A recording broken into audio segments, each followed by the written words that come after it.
Hey guys, welcome back to the All In podcast. This is episode number 30. Pretty unbelievable. We are at 30 episodes now. So we're really excited. That means we've been doing this for 15 weeks, so almost 4 months now. I'm one of the co-hosts, Mike Badzig, joined by my guy Eli Cooper. What's going on, man? Not much, man. Playoff basketball is finally amongst us. Yes. We had a exciting play-in game between Memphis and Portland that we're going to get into. So I'm excited for this one. Yeah, we've been talking about NBA for really the whole 4 months, and we're just now getting to playoffs with only 8 regular season games in between. So it is very nice for us to have playoff basketball to talk about. And it's going to kick off huge with Monday. There's going to be 4 games. Pretty much the entirety of the first round is going to be 4 games a day. So if you're working from home, this is a great time to be working from home, and because you're going to have a lot of games on in the background. We did want to start with Alvin Gentry being fired as the Pelicans coach. Coop, what were your thoughts on that? Well, it confuses me a little bit, and here's why. They were very critical, or we were very critical of Alvin Gentry, and his usage of Zion throughout the bubble here, obviously because of the minute restriction. So I'm not sure who gave him that restriction. I'm sure it came from like team doctors and stuff like that, but I'm sure like ownership and, you know what I mean, the front office was involved, right, as far as like the enforcement of it. So, and if we're being honest, I think that's probably the biggest reason that you missed the playoffs was not having his availability. So, to fire him for not making the playoffs when his best player could not play more than 20 minutes per game. That is a little confusing to me, and I think it's a little harsh. However, I don't think Alvin Gentry is the kind of coach that gets you over the hump. I think he's solid. You know what I mean? I don't think he's a bad coach. And I think he's good for younger teams and player development. So, like, for the stage that this team is in, like, I think he'd be good for them now. But maybe they're just looking to go into a different direction. But it was a little bit confusing, but not surprising to me that they let Alvin Gentry go. They can do better as far as head coaches go. I think the names like Jason Kidd, Ty Lue have been thrown out there as potential replacements. So if they knew those guys were on the market, then it absolutely makes sense to get rid of Alvin Gentry, because I think both of those guys are better coaches than him and can relate to players. Certainly Ty Lue. I don't know. I was going to say, I don't know about Kidd. Kidd is solid. I don't think he's a bad coach either, but so we'll see what direction they go in. That's going to be pretty interesting. Yeah, and something we talked about on our award show here when we talked about the Pelicans, and Taylor had them as his biggest disappointment, and Todd had Zion as his biggest disappointment. So it kind of makes sense, and we had kind of thrown out there that he might be fired, and sure enough, he was. But yeah, I think that is a good point you bring up about the minute restriction and who was, the decider in that. If it was him, and he made the decision, and then he didn't use it properly by having Zion in the right minutes and the minutes that he did play, then maybe there's an argument there. Right. I think there was some higher expectations for this team this year. But maybe this is just a chance for the Pelicans to say, we knew this year wasn't going to be the year. And I think probably they're okay with not making the playoffs this year. But I think they're starting to look at next year and the following year as years that they can really make the playoffs in the beginning of their, window. And maybe if they look at Gentry and they say, we don't think he's the guy to do it in those years, then let's get him out now and get somebody in as soon as we can. And maybe it is Ty Lue. And I think I would like that move. But maybe it's not Ty Lue. Maybe it's someone else. Maybe it's someone we've never heard of. That's possible. People we've never heard of become coaches. I just sometimes every time there's a head coaching position, it's like Ty Lue, Jason Kidd, Mark Jackson. There's other guys. Right. So I think it was a good move for the Pelicans overall. I think, if they're thinking long term, it's better to cut ties now than 4 years from now when you're still getting bounced in the first round with these guys, and then you're looking at Gentry thinking, we should have cut ties a long time ago. Just do it now and get it over with. So, So let's talk about the play-in game that happened yesterday, the first of its kind in the NBA, 8-9 matchup. Really cool. I think the NBA is probably going to try to adapt this going forward in some way. Certainly had everyone's attention. A couple nights ago with the Nets-Blazers game when the Blazers needed to win, and that was a very entertaining game, probably the most entertaining game in the bubble so far. Mm-hmm. And then Sunday we saw Memphis and Portland in the play-in game. Portland only needed to win once. Memphis needed to win twice. And Portland did take care of business on Sunday, so they will be in the 8th seed. What were your thoughts on the play-in game, the format? This was the first time we got to see that, and just the Blazers in general, I guess. Well, I love the play-in game format. I am an advocate for keeping it going forward and keeping it the exact same way. With like you only get it if you're a certain number of games within, you know what I mean? Like, I would even lessen it. Like if you're 2.5 games out, you know what I mean? On a full regular season, I don't think you need 3. Right. I don't think you need 3.5. I think 2.5 warrants a play-in game. But what it really does is it makes those last few games where the top tier teams, you know, your go-tos as far as like national games, they start resting guys and they're not nearly as interesting to watch. Well, now it puts the emphasis on these who's going to make the playoff type games. I mean, even people were watching the Suns, you know, in their race to the 8th seed and, you know, and how this was all going to shake out towards the end. People were truly engaged in it. And I think at the end of your regular season, it gives value because you're just looking at like, oh, are they even going to qualify for the play-in game? Like who's going to force it? You know what I mean? And then do or die basketball, I think everybody loves that. Right. And we don't really get that a lot in the NBA. So, you know, which is what we saw yesterday was like Grizzlies got to win to get in. And same with the Blazers, really. Like, you know, they win one game and they're in, and they at least give themselves a couple of days of rest before they have to go play the Lakers. So it was important for them to actually win yesterday, even though they get a second chance. But I love the format, man. I absolutely think the NBA should take a hard look into continuing this going forward. Yeah, I think they will. And I think you're right, too, about shortening the number of games. Like 3.5, 4 games, like that's a pretty big gap in a normal season. And it did kind of work out perfectly this year that at the end there, we had 3-4 teams who were within like a game of each other going into the last day. Like it was sitting there on, I guess, Thursday, and it was like Blazers, Suns, Spurs, and Grizzlies were all playing, and they were all like must-win games for these teams. Mm-hmm. So like that just brought in a whole new level of excitement when you have that many teams. Don't quite understand the Twitter narrative of the Suns should have made it because they went 8-0. I get that maybe they get something, but like you started this pretty far back, and it wasn't. You know, the thing is that like, well, they went 8-0, so then it wasn't impossible for them to make it by going 8-0, but the Blazers won enough games. And the Grizzlies won enough games. And the Grizzlies won enough games, and the Grizzlies had a big enough lead that, you know, that's just how it shook out with the standings. Like, I'm okay with that. Right. Because then what you're saying is you would have to completely disregard what the Grizzlies did in the regular season because the Suns and Blazers both outplayed them in the bubble. I don't think that's fair. You know, but for the Suns, even though they didn't make it, they have a lot to build on here, you know. I think they might have to look at Kelly Oubre, who's going to be entering the final year of his contract, maybe possibly moving him so that they can start Mikal Bridges. I think they learned a lot about Cam Johnson at the 4. Cam Johnson as a stretch 4 looked really good for the Suns. So, you know, and their floor spacing was great.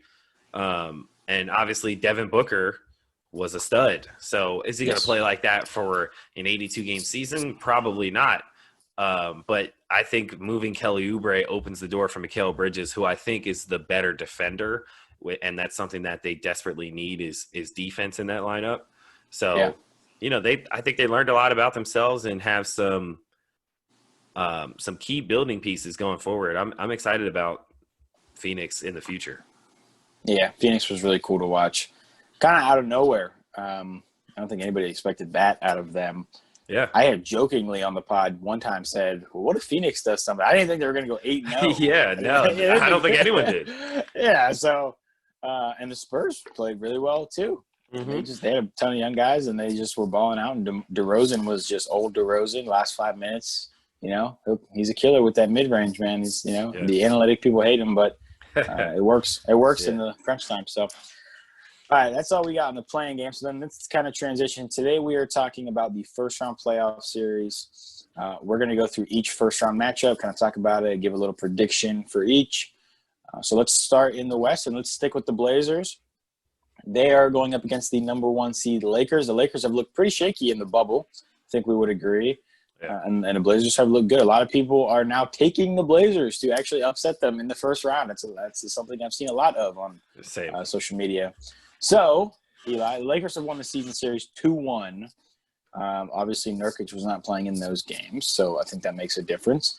Are you joining the Blazer bandwagon and taking them to beat the Lakers? I am not. No. Yeah. I don't think the Blazers are the matchup that they wanted for sure. Yeah. I don't think anyone really wants to have to deal with CJ and Dame if you had a choice. But especially for them because their guard play really isn't good. So, and then, offensively, one of the Blazers one of the ways to attack the Blazers is attacking Dame and CJ on the defensive end. You can't really do that with this Lakers team. They don't have guards who do that. So, I can see why people are hopping on the Blazer bandwagon. The issue is that the Blazers have absolutely nobody who can guard LeBron James or Anthony Davis for that matter. So, and those two are way better than Dame and CJ. Don't get me wrong. I love both of them. But those two are way more dominant forces than the other two. So, and defensively, the Lakers are very good. I just don't – I think the Blazers will push them. But I'm going to take the Lakers in 6. I am going to give the Blazers 2 games. The Lakers have been shaky. And they'll use this series actually to work out some of the kinks. So I'm going to take the Lakers in 6. I like that, and I like everything you said. I think that this is probably the worst matchup for the Lakers that they could have wanted, and the Clippers know that. That's why they were trying to throw that game during the seeding games. It didn't work. Clippers actually won the game on those missed free throws by Dame. But I think everybody coming into this was thinking the Blazers are the team that the Lakers don't want to see. But, they have the experience with Dame, CJ, and getting Nurkic back is a huge boost, and Collins. So, but here's the thing. You're right. They don't have anybody for LeBron. They don't have anybody for Anthony Davis. They had a couple guys last year, Mo Harkless, Farouk Aminu, and they got rid of them all. They let them all go. Yeah.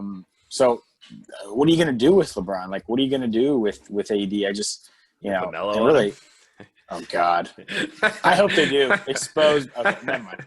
But anyway, so oh, man. But really, we could see – but, you could say the same thing going back to the Blazers where the Lakers don't have the guards with Bradley not being there. I have heard some rumors that he might be coming back. I've heard some rumor he's maybe looking at the NBA bubble and saying, wow, there's been no positives so far. Like, maybe he'll come back for the playoffs.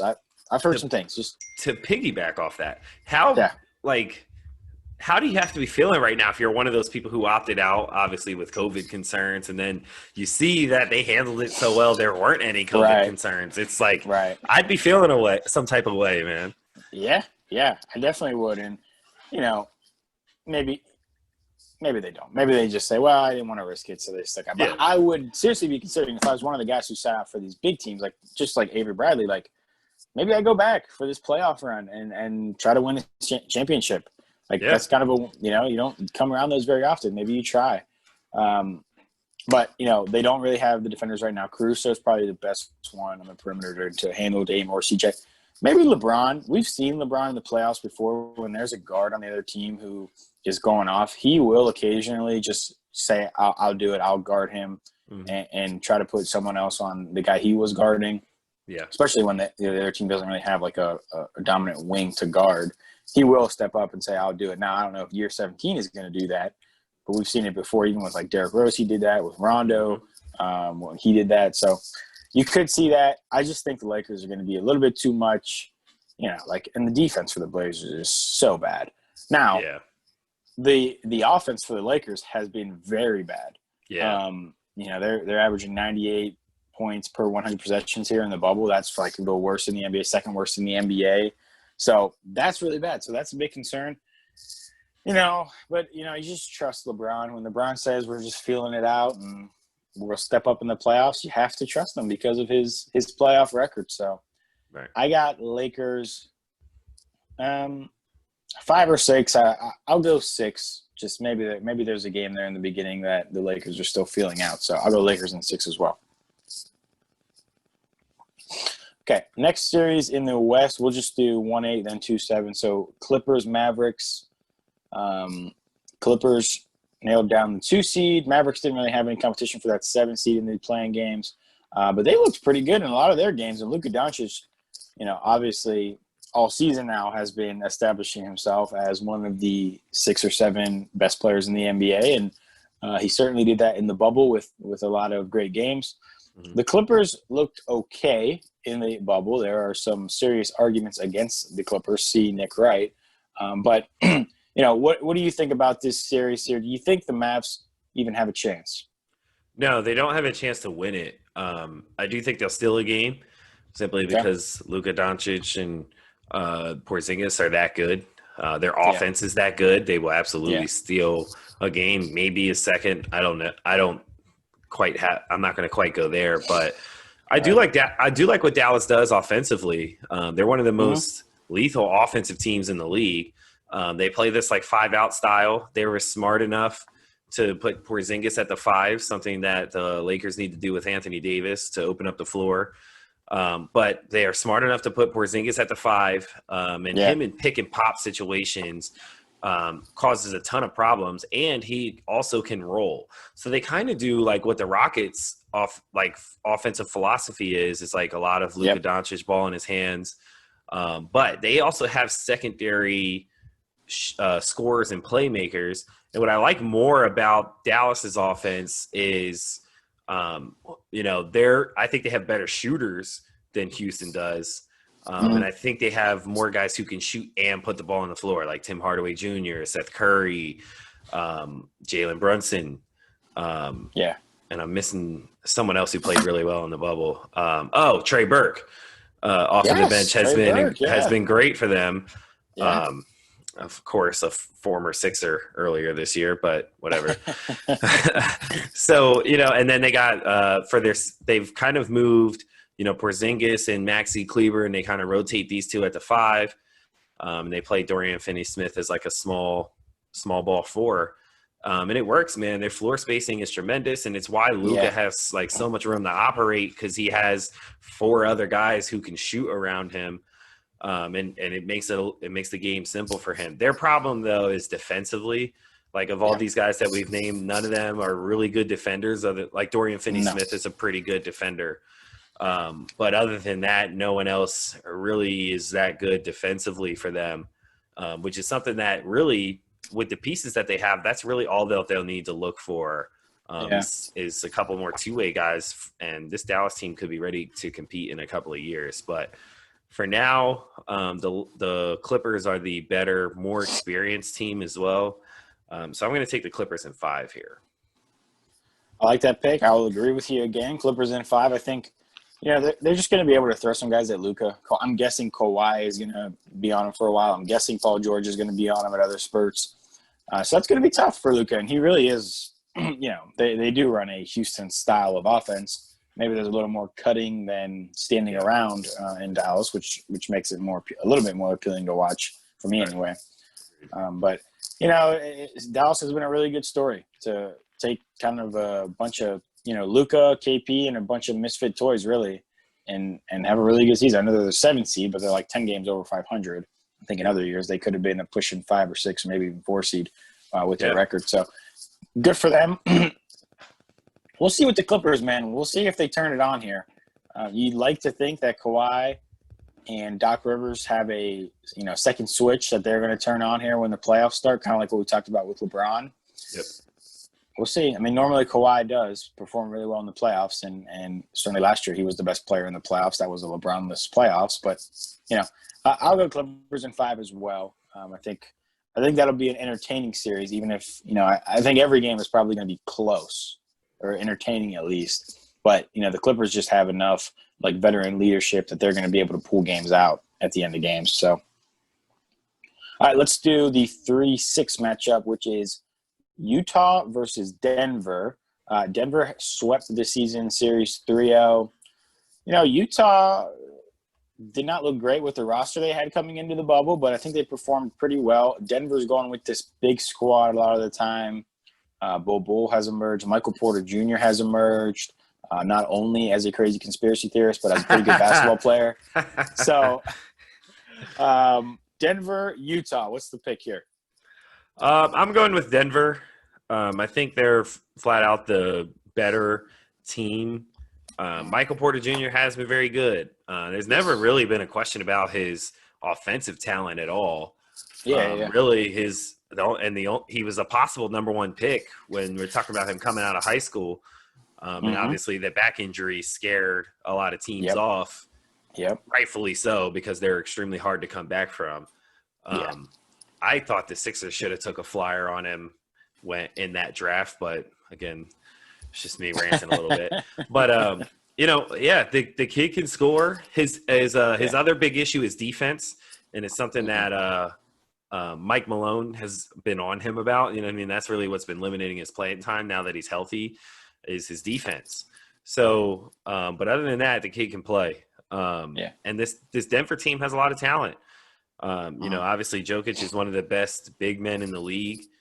They've got Jamal Murray. So they've got, three guys who can put the ball in the basket and make plays, and some good surrounding role players. So I like them. I like them better than Utah. Even though Utah hasn't been bad in the bubble, I don't think they've been great. They've dropped from, I believe they were at the 4 seed coming into this, or the 5 seed, and they've dropped to the 6 year. But Utah was 4, yeah. So this is arguably a better matchup for them than Houston or OKC would have been. But I'm still going to take Denver in 6. Okay. I think this is sneakily going to be one of the best series in the first round. I think it hasn't been talked about that much because there isn't the star power. Jokic and Donovan Mitchell are there, and you can argue about Gobert, but it doesn't have the star power. But I think it's actually a really good matchup. I think they're pretty equally matched teams. Denver's probably a little deeper. And Michael Porter Jr., if he can be that kind of a scorer, then, that probably gives them the advantage. But I think this is going to be a good series. I think each game is going to be good. I think it's going to be a long series. I think it's 7 games either way. Whoever wins, I think it's going to be a 7-game series. And I'm actually going to take Utah in 7 because I just look at Denver, and we saw this with Denver last year in the playoffs. The Spurs took them to 7, and really could have won that game if not for a pretty big coaching blunder by Pop. Actually, I don't know if you remember, they had the situation with the timeout, and they didn't foul, and so I think Utah is going to win in 7. I think Donovan Mitchell is the best guard in this series. I know that Donovan Mitchell hasn't always, his rookie year he performed well in the playoffs. Last year he did not perform well in the playoffs. So it's kind of an up and down for him. But I think he's the best guard in this series. So I'm taking Utah in 7. Denver scares me. I just don't trust Denver. I'm not going to trust them until they, look well in a playoff series, and they have not done that yet. And Utah actually has. And even shooting, I think, kind of favors Utah with Joe Ingles, and Bogdanovich isn't there with Hurts. Mike Conley's looked pretty good in the bubble compared to how he looked in the regular season. Yeah. So we'll see what he gives. Maybe he steps it up defensively and helps with Jamal Murray. I'm just, I'm torn on this one. I'm totally torn on this one. But I'll go Utah in 7, if nothing else, just to be different than you for one pick. So let's move on then. The last series in the West in the first round is probably one everybody's looking forward to, maybe the most, maybe Lakers, Blazers, but this one has a lot going on with personal rivalries as well. So we have Oklahoma City versus Houston here. Obviously, the Russell Westbrook Chris Paul trade will be a big topic of discussion here. Houston lost the season series 2-1 to the Thunder. Russell Westbrook is going to miss a couple of games, it sounds like. in this? Is that what I'm hearing that correct? They said the first few. So, and who really Yeah. knows how they didn't give a specific timetable, but they said he's going to miss a couple of these games. So he's going to miss a couple of the games. So what's your pick here? Harden fans, I am sorry. Uh-oh. Houston is getting bumped in the first round. OKC's taking this in 6. And I'm not so sure that I would have picked Houston even if Russell Westbrook was playing the entire series. Probably. But I think without Russell Westbrook, if he misses the first 2 or 3 games here, Houston's going to probably lose 2 out of those 3 or, something like that. So I don't love that. I think Houston got the worst possible matchup that they could get in this first round. Because, obviously with the style of play that they've moved to, offensive rebounding has been a huge issue for them. And you're coming up against Steven Adams now. So, who doesn't really do much other than, boards and finishing and pick and roll. So, I don't love that matchup.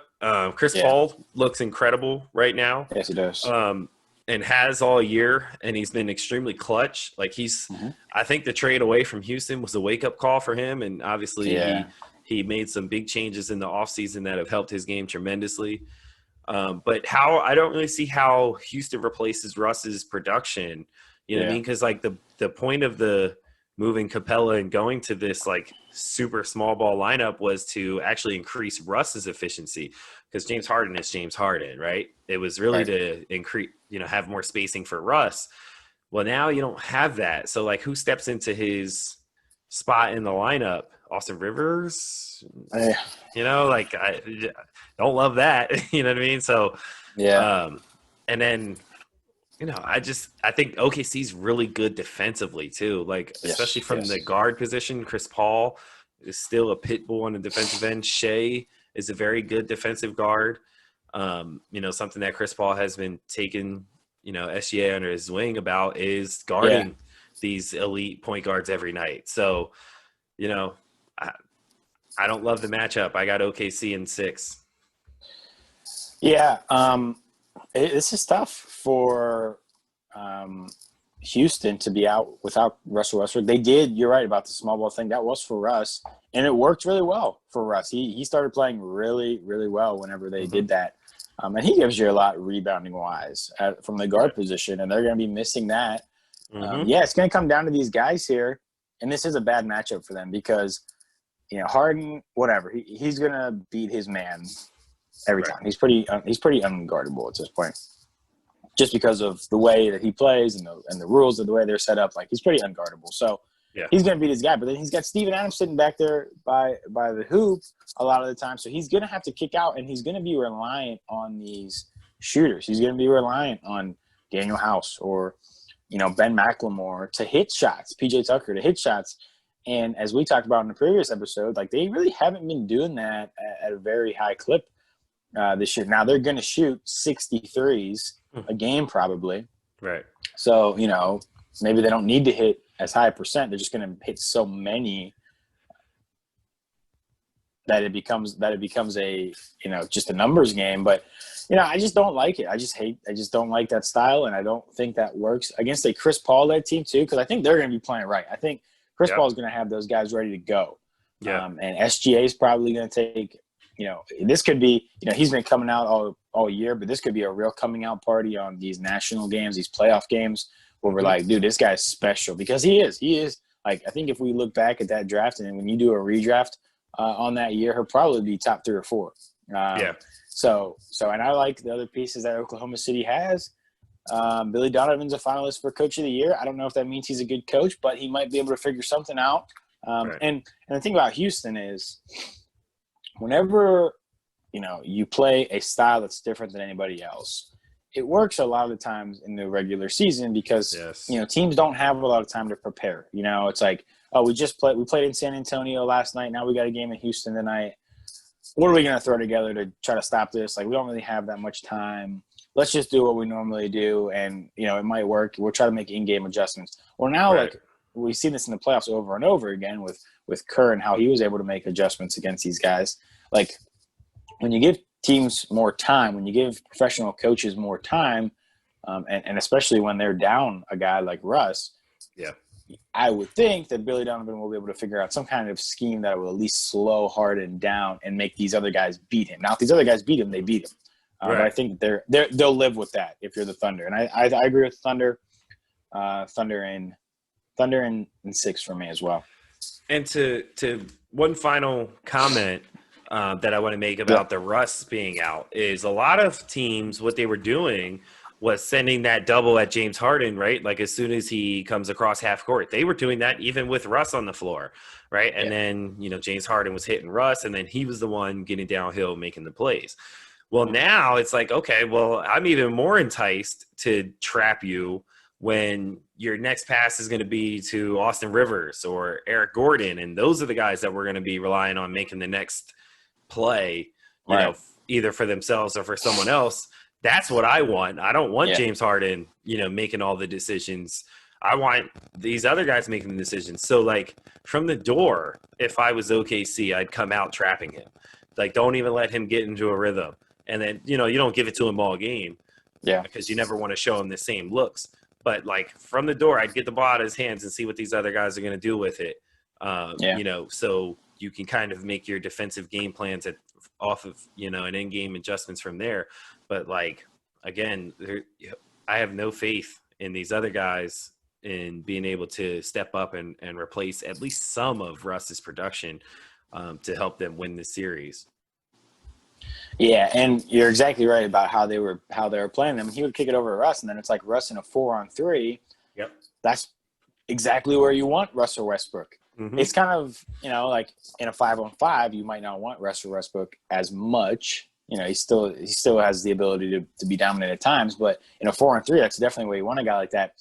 That's why I don't know if we've ever actually talked about this, but whenever Chris Paul went on the trading block and they knew they wanted to move him, the place that I was saying made the most sense was Philly in a Ben Simmons trade.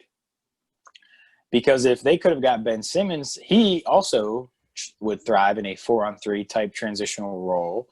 He would give them that perimeter defense. And I think it actually would be really good for Philly too. I think it would have been a great deal to have Chris Paul and Embiid together instead of Ben Simmons and Embiid together. But, that's a hypothetical. But I think that would have been cool. So let's take it to the East then. The 1-8 matchup is Bucks Magic. I'm guessing we're both going to go with the Bucks here in 4 or 5 games. So why don't you at least just differently maybe tell me what you're looking for with the Bucks? What do you want to see from them?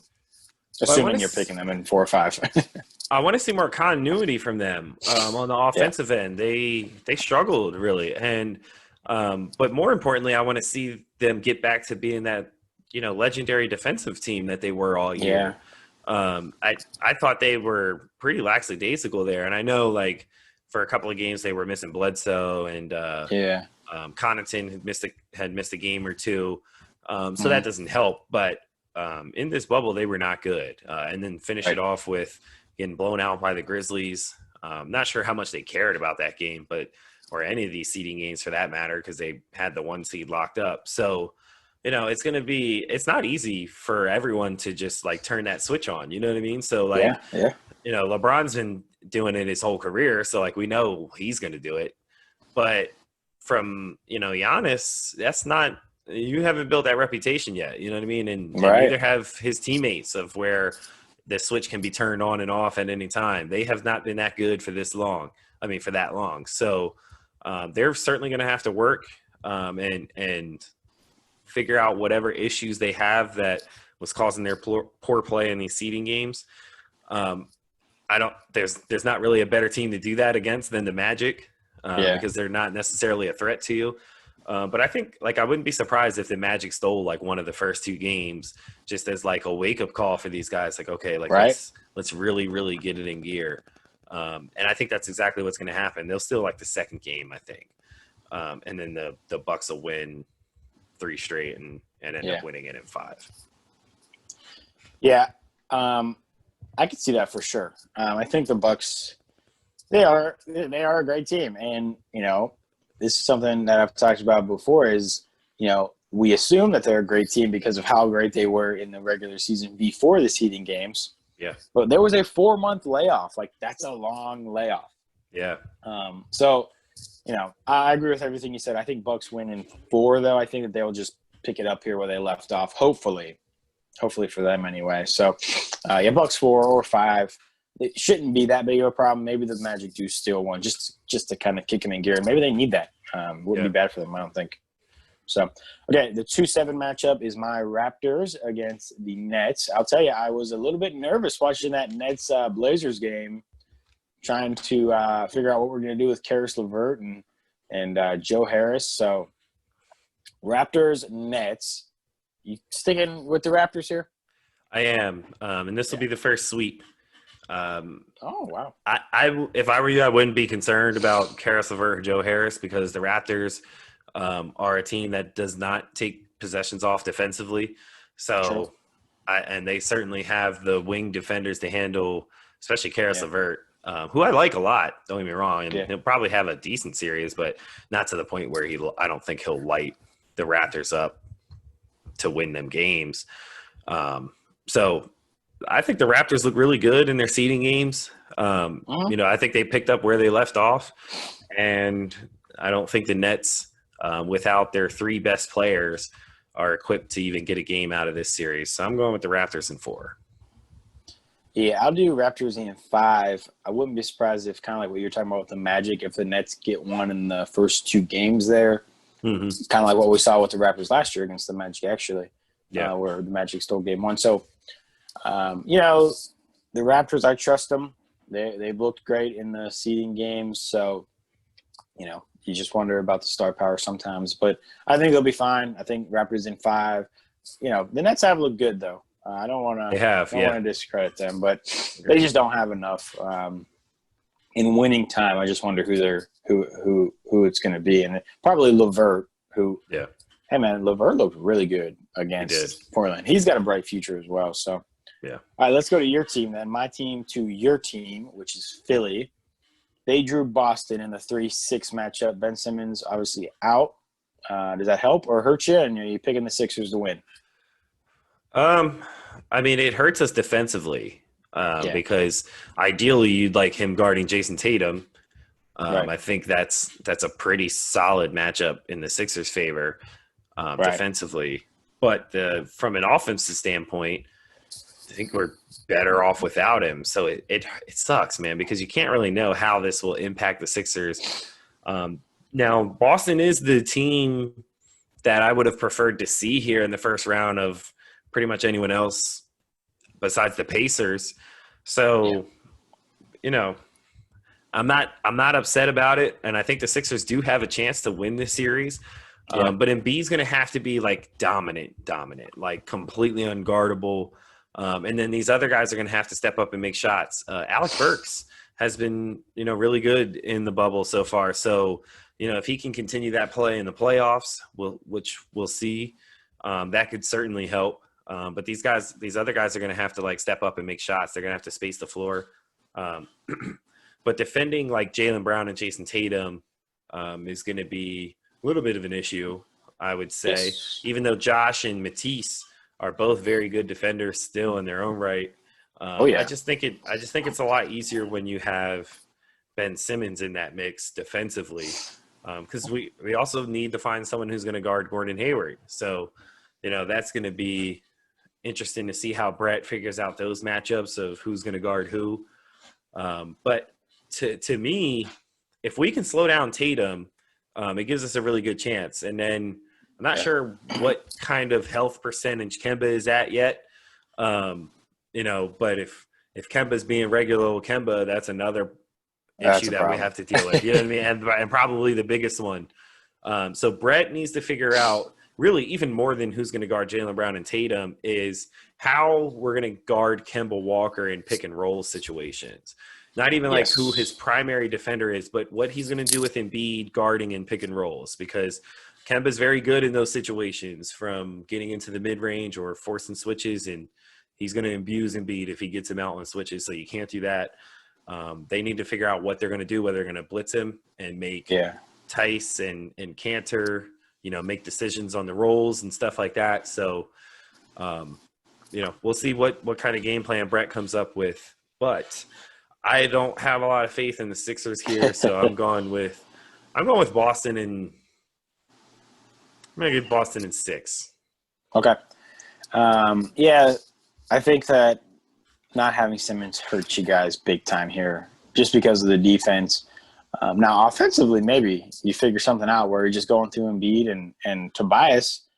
Maybe Tobias steps up here. He's kind of a name that we forget to mention a lot of times when we talk about the Sixers, but he's on a max deal. You would hope that he gives you some serious production there. Embiid is going to be a matchup problem for the Celtics, though. I don't think the Celtics, you talk about, you want to see the Celtics. I don't think the Celtics want to see the Sixers. I think they'd much rather see even the Pacers, maybe even the Heat, than the Sixers right now. Just because of Embiid, he's such a matchup problem for them. They don't really have anybody who can deal with him. Now, defensively, he's going to have to step up big time here because of Simmons not being there. He can't take possessions off. He takes more possessions off, more games off, really, than most any other star in the league. So he has to kick it in gear here for the playoffs. I don't know, though. This is going to be tough for the Sixers without Simmons. Yeah, I'll go Celtics in 6 as well. I don't know if it's that close, but I think that the Philly gets 2 of them. I love Thibault. I think he's got a very high ceiling. Anyway, if he can get in the gym and work on that jumper, he's got a very high ceiling. So I'll go Celtics in 6 as well. Just kind of taking the favorite there. All right, last one then is Heat Pacers, kind of developing a rivalry here with T.J. Warren and Jimmy Butler. Who do you like? This is the 4-5 matchup. Yeah, I think this is going to be a better series than what people might expect because the Pacers are, obviously not a big name in the East, but they're competitive. Right. So, but I like this Heat team a lot, man. I really do. I think they have a very deep roster that has a little bit of everything. They have, playmaking guards and Dragic and Kendrick Nunn. They have shooters, Duncan Robinson and Tyler Herro. And those, not just like standstill shooters, these are guys that move without the basketball and can even put it on the floor, when you overrun them. So especially Tyler Herro. So, that's, something that you need. They've got a center in Bam Adebayo who is a do-it-all type of center. He rebounds, he defends on the perimeter and in the paint. And he's incredibly good at making the next pass on offense, and they kind of run their offense through him. And then you can't forget about Jimmy Butler, who's, their go-to guy and the unquestioned leader and their crunch time guy who is proven to have gotten to get, as a guy who gets it done in crunch time. So they have all the elements, right, that you need there. The issue is for like a 48-minute span, Jimmy Butler isn't like a top 10 player. You know what I mean? He's not that guy who, can flat out take over a whole game by himself. I think that's the one thing that they're kind of missing. Or maybe a second superstar to go along with Jimmy Butler. But for this first round series, I think they match up well with the Pacers. But the Pacers put up a fight. I got the Heat in 7. Okay, so it's going the distance here. I love this matchup. I'm glad that this matchup is happening. I'm kind of happy with how it shaked out in both the East and the West, actually, with the 4-5-3-6 matchups. I think Miami is probably going to be able to make more winning plays with the guys they have, and Jimmy leading the way there. I like this Pacers team, man. I really do. They have good depth as well, and T.J. Warren has been unbelievable. Now, we'll see if T.J. Warren being unbelievable keeps going. I don't know that it will. That kind of seems like maybe a couple game stretch there, and especially when he's going to run into the defenders that Miami has, might be able to slow him down. But I think that the Heat, I like Coach Spo. I like Coach McMillan too a lot, but Spo in playoff time, he seems to be able to figure things out. I got Miami in 5, actually. I think every game is close. I think every game it comes down to the wire, but they just have Jimmy, and he's just going to make winning plays, I think. And I don't know who Indiana has to do that, Every game is close, I think, but I think Miami wins in 5 for that one. So all good matchups, though. I'm excited literally about like every single matchup besides maybe the Bucks and Magic. Yeah, agreed. I think these seeding games kind of worked out perfectly as far as these first round matchups goes. Even as a Sixers fan, I'm excited to see because I think we can upset Boston. I think so.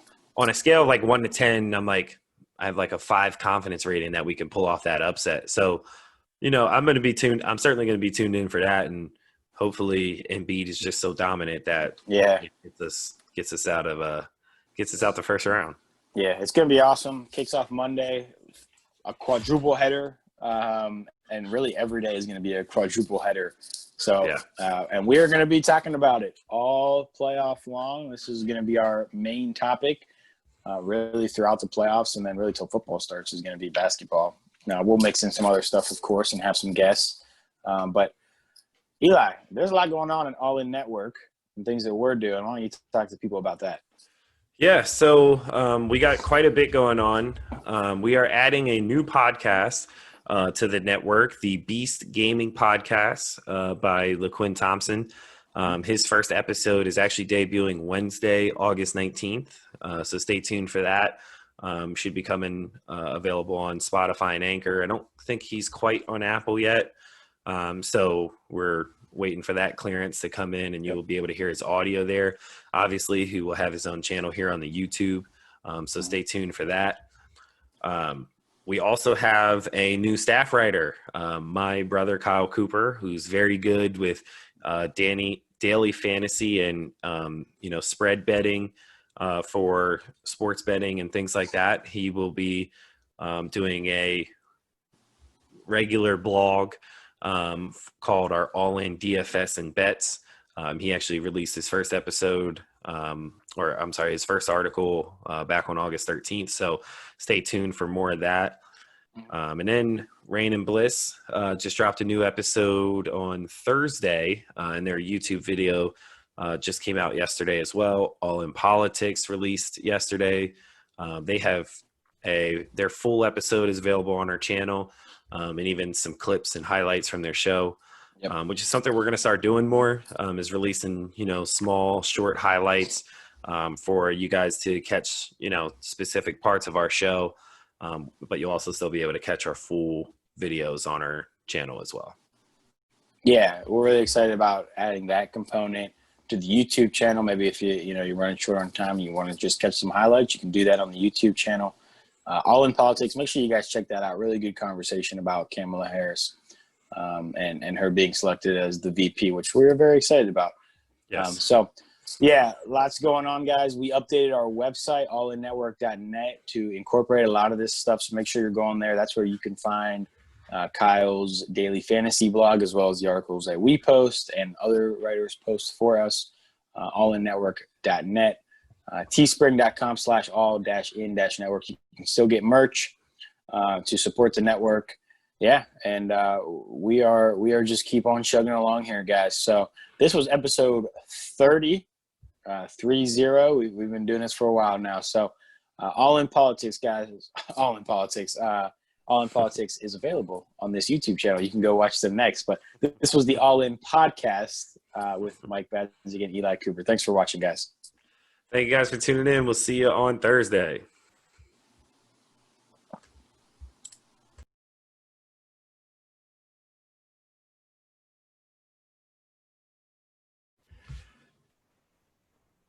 Nice. Here at the All In Podcast, we love talking about sports. That's pretty much our main topic. And in sports, you need to be reliable.